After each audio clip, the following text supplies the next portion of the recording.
एक दिन गौतम बुद्ध अपने शिष्यों के साथ एकदम शांत बैठे हुए थे।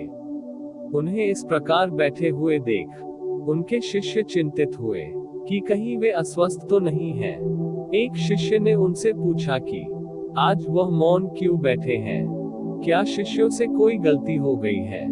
इसी बीच एक अन्य शिष्य ने पूछा कि क्या वह अस्वस्थ है, पर बुद्ध मौन रहे। तभी कुछ दूर खड़ा व्यक्ति जोर से चिल्लाया, आज मुझे सभा में बैठने की अनुमति क्यों नहीं दी गई है। बुद्ध आंखें बंद करके ध्यान मग्न हो गए।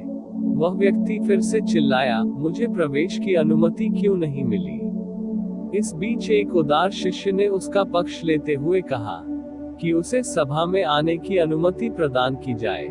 बुद्ध ने आंखें खोली और बोले, नहीं, वह अछूत है, उसे आज्ञा नहीं दी जा सकती। यह सुन शिष्यों को बड़ा आश्चर्य हुआ।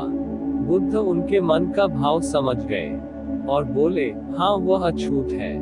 इस पर कई शिष्य बोले कि हमारे धर्म में तो जात पात का कोई भेद ही नहीं, फिर वह अछूत कैसे हो गया। तब बुद्ध ने समझाया, आज वह क्रोधित होकर आया है। क्रोध से जीवन की एकाग्रता भंग होती है।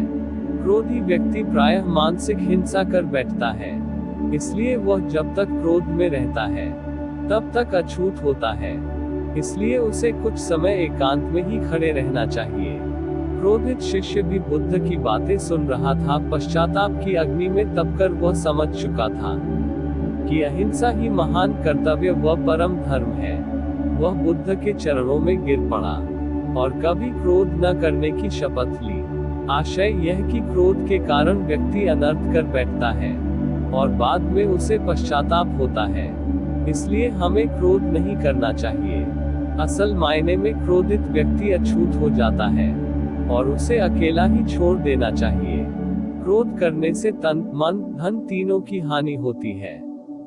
क्रोध से ज्यादा हानिकारक कोई और वस्तु नहीं है। बुद्ध ने कहा भी है, क्रोध को पाले रखना गर्म कोयले को किसी और पर फेंकने की नियत से पकड़े रहने के समान है। इसमें आप ही जलते हैं।